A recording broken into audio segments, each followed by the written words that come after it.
السلام عليكم البنات، كي دايرين؟ لاباس عليكم؟ كنتمنى تكونوا بخير وعلى خير. كنتمنى نلقاكم هذا الفيديو في احسن الاحوال. اليوم ان شاء الله فيديو جديد ووصفه جديده. اليوم غادي نقدم معكم كيكه بارده بطريقه سهله وبمكونات بسيطه. وبسم الله نبداو في المقادير. هنايا غادي نحتاج عندي البسكوي، انا عندي ديال اوريو، وغادي نزيد شويه بهذا البسكوي العادي. نتوما ديروا البسكوي اللي كان عندكم موجود. عندي هنا 2 معالق ديال الزبده مذوبه. هنايا عندي كريم باتيسير، 2 معالق كبار ديال كريم باتيسير. وعندي هنايا نص لتر ديال الحليب، نص لتر ديال الحليب كما كتشوفوا. وهنا عندي 2 معالق ديال السكر كيبقى على حسب الذوق. عندي فلون هذا ديال الكراميل.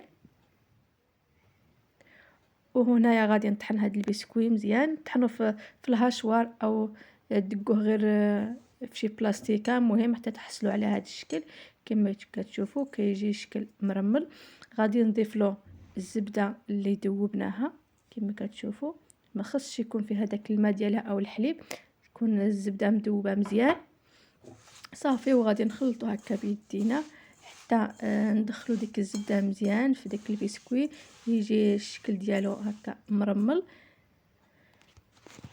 كما كتشوفوا. هذا هو الشكل ديالو النهائي كيفاش كيجي بحال هكا. كنجيبوا المول اللي غادي نستعمل. انا استعملت هذا المول هكا اللي كيدي موله بحال هكا، فرشت الورق فيه باش ما تلصقليش، ملي كنحيدوها كتحيد بسهوله صافي. ضفت داك البسكوي في المول. غادي نحاول نسرحه مزيان هكا بيديا مزيان باش يجي الشكل ديالو متساوي. وكنزيد نسرحه بهذا الكاس هكا بالقاع ديالو مزيان، وندخلو للثلاجه يبرد. وغادي نمشيو نحضروا الطبقه الاولى اللي فيها نص لتر ديال الحليب، 2 معالق ديال السكر، وكيبقى السكر على حسب الذوق. هنايا عندي فلون ديال الكراميل، و2 معالق كبار ديال كريم باتيسير. هنايا غادي نحركوا هاد المكونات هكا بالخلاط اليدوي حتى تخلط مزيان. داك الفلون ما كيبقاش لينا داير حبيبات. وكنوضعوا فوق النار.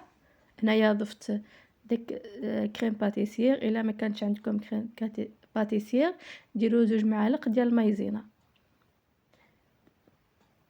كنخلطوا مزيان داك كريم باتيسير، وكنضيفوا على النار تكون مهيله باش ما تلصقش لينا في القاع، ومع التحريك المستمر كما كتشوفوا حتى يغلي ويبدا يعقد شويه. وهذا هو الشكل اللي كنحصلوا عليه، كيجي الخليط بحال هكا صافي. وكنخرجوا داك البسكوي اللي كنا دخلناه للثلاجه يبرد. كنكبوا عليه داك الخليط الاول كما كتشوفوا الطبقه الاولى بحال هكا. هنا غادي نوجدوا الطبقه الثانيه اللي هي الاخيره. عندي كاس ديال الماء، 2 معالق ديال كاوبيل او كاوكاو المر، عندي قطع ديال الشوكولاط الاسود، عندي 2 معالق ديال سكر سنيده وكتبقى اختياري، عندي فلان ديال الشوكولاط بحال هكا، فلان ديال الشوكولاط. وصافي كناخذ اناء كنضيف الماء هو الاول، كاس ديال الماء كنضيف له الفلون ديال الشوكولاط، وكنضيف السكر كيبقى اختياري او حسب الذوق. غادي نضيف داك الكاوبيل او الشوكولاط المر اللي كان متوفر عندكم. غادي نحرك مزيان هاد المكونات كاملين كما كتشوفوا حتى يتحركوا مزيان ويتخلطوا مع بعضياتهم. وغادي نضيفوا على النار تكون مهيله مع التحريك المستمر كما كتشوفوا حتى يغلى لنا الخليط. من بعد ما غلى الخليط كنخلطوه مزيان، وغادي نضيف له داك القطع ديال الشكلاط،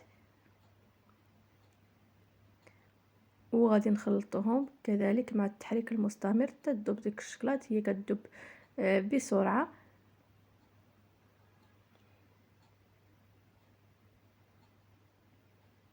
وصفة سهلة واقتصادية. صافي هنايا راه الخليط ديالنا وجبدنا داك الكيك ديالنا اللي كنا دخلناه للثلاجة، كبينا عليه الخليط الثاني كما كتشوفوا، ودخلناها الثلاجة كذلك مرة الثانية. ومن بعد ما وجدت لينا كيبقى التزيين على حسب الاختيار وداك الشيء اللي متوفر عندكم. انا زينتها غير بقطع ديال اوريو هنايا، وانتم كيبقى لكم الاختيار. هذه هي الوصفه ديالنا، الشكل ديالها النهائي. كنتمنى تجربوها وتنال الاعجاب ديالكم.